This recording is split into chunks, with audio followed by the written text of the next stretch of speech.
What's going on, guys? This is Ryan with Dark Outpost, and The Last of Us Part 2 reviews are finally here. The embargo has lifted. Naughty Dog has allowed people to put out reviews of the game, spoiler-free, of course. They are very, very worried about spoilers, and in fact, we're going to be talking about exactly how restrictive they are being with these reviews, but let's go check it out, guys. It's the first thing I want to get to. What are the reviews? It has to be a lot of mixed feelings.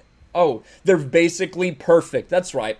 The Last of Us Part 2 scores, when you look at the shill media websites, what a twist. We never would have thought that they would virtually all be perfect from companies and websites and people like that that rely on their access to these things in order to continue existence. They are saying that this game is just incredible, the best thing they've ever played. You can just go through perfect score after perfect score after perfect score.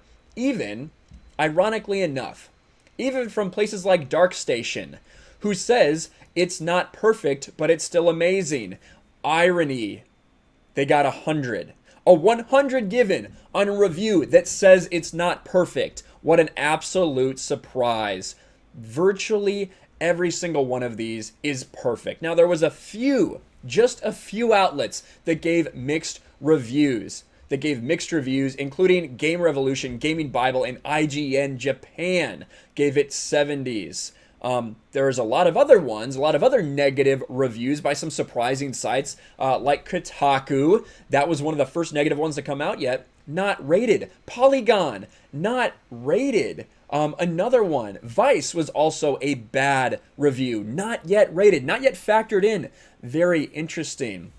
But I did want to take a look at some of the people that are departing from the overall just shill narrative about The Last of Us Part 2, and including one YouTuber who made an incredible video, Skill Up. We are going to take a look at something he said and why it relates so well to a video I made yesterday about what Neil Druckmann said and what Ryan Johnson has said. But no, it's not a surprise that virtually all of these sites are saying the exact same thing, giving it perfect scores even while saying that the game's not perfect.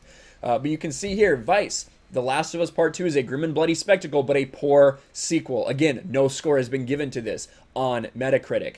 The Last of Us Part 2 review, we're better than this. And of course, this is from Polygon. Again, not yet reviewed. This was put out there at midnight 01, but it's not, doesn't have a score attached to it yet. Ars Technica destroyed this game. The Last of Us Part 2 review, a less confident, less focused sequel. It's important to note that nearly all of these perfect scores are being given by sites that all the way along defended Naughty Dog when the leaks happened, that went with the Naughty Dog narrative. It is the same sites that defended them that are now giving it perfect scores. It's very easy to see who's being honest here and who is just saying what everyone wants them to say. Now, interestingly enough, when you look at YouTube, now this is Skill Up's video that we are going to get to. I specifically want to hear one part he says in there. But when you look at The Last of Us 2 reviews, look at the sites. IGN, 67%, pretty downvoted. GameSpot, 44%, pretty downvoted. Both of them gave it perfect scores. Another GameSpot, a big discussion about it, 32%. People are downvoting these to hell because they know that these people are being dishonest about it. They just simply do.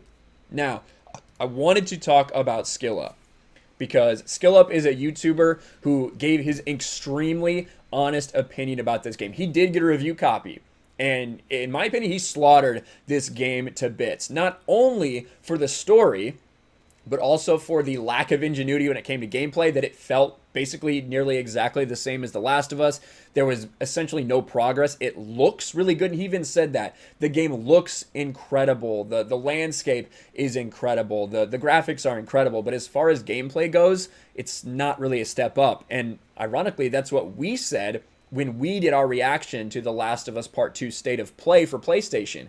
We got kind of blasted on that. They said, oh, you guys are just hating, when we said, well, I mean, it just kind of looks like the same thing. Evidently, that's really what a lot of people are saying as well. Even some of these 100 scores, even some of these perfect scores says that they didn't really do much to improve the game or really do anything revolutionary with the game's mechanics from the first game. It's basically just the same game, but longer. And I am going to leave a link to Skill Up's review because, like I said, it's getting a lot of traction and a lot of positive feedback for this because people understand that that Ralph is being honest when he gives this review.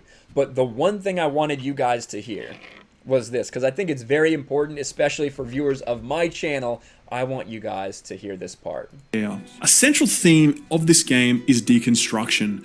The game actively tries to deconstruct your memory of the characters from the first game in a way that some will find challenging and interesting, but I find inelegant and unnecessary. The best parallel I can draw to this game is the new Star Wars trilogy, which was intent on challenging and deconstructing your memory of characters and events from the original trilogy.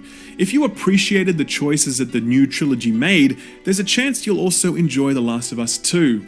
If you feel as though the new trilogy needlessly tinkered and reframed things without creating new things to celebrate and love, then I think you might arrive at the same place with this game. Without spoiling any of the Dang, so that is just brutal. And ironically, I made a video yesterday about how Neil Druckmann's comments about dividing the audience were nearly exactly the same as Rian Johnson's. And that is the comparison that he draws directly. That if you like the Star Wars sequel trilogy, you'll probably like this game. That is not a ringing endorsement of the game, at least in my opinion. That's terrible. That's exactly what people don't want. And that's exactly what they gave us. That's exactly what Neil Druckmann told us that they were going to give us. The Last of Us 2 director warns that you might not like the game, where he talks about how divisive it will be.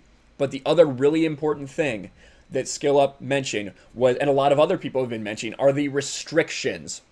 This game is about 25 hours long, or around there, depending obviously on how good you are and how well you play. It's a very linear game, so you're not going to do too much exploring to get you distracted off of the beaten path. But they're only able to show a very small portion of the gameplay around the first 5 hours of the game. They are not even allowed to speak about certain characters. And I'll just tell you right now, Abby. They're not even allowed to tell you about Abby. They're not allowed to say her name in these reviews. What does that tell you? They're not allowed to talk about the second part of the game. SkillUp goes to say that a lot of his issues with the plot, with the structure, with the plot holes, and with the story came in the second half of the game, which he can't even talk to you about in this review. That tells you that Naughty Dog is hiding. They know that people are going to hate this. They know it. They've known it from the beginning. It is why they've been disabling likes and dislikes and comments, not just for spoilers. Come on. We know they don't want people talking about that because people hate the direction of this game. They're trying to control the narrative even with these reviews. It's one of the most restrictive review stipulations that anyone has ever witnessed when it comes to a game like this. And they're not letting you talk about it. I did want to go. I thought this was interesting. I got sent this. Where is this article? Where'd it go? Now, this review from Time is about half a review, and it spends the other half just tanking on fans, just throwing shade on fans, just calling all fans trolls, right? We've heard this crap before, but I did want to go to it because of right here. And it's no small thing that Naughty Dog decided to primarily tell this story, not with the typical white straight male anti-hero, but a gay woman, Ellie's bisexual girlfriend Dina, and a trans character whose identity I'm not permitted to spoil also play major roles. Now, let's just be real. Let's just be real. We know that they're not allowed to talk about Abby. They are not allowed to talk about Abby in this game. Is she confirmed to be trans? That is a question that a lot of people are going to be asking. But there is also another character. If you know about the leaks, you know about this character named Lem, and the character named Lem is played by a transgendered child. If you've seen a lot of the actors when they do these interviews and things, you saw how Neil Druckmann specifically singled out this trans child and said that I want this trans kid to be in my game. Maybe that is the character they're talking about, so we can't assume that it's Abby. It is not confirmation per se that it's Abby. However, we're going to find out very shortly when people are actually allowed to talk about this. However, this is where this Time magazine goes. Still, explorations of sexism, homophobia, and transphobia in the games open up new avenues that have largely been missing. A concerted effort by the hashtag Gamergate movement is pushed back against any video game company that dares to do it.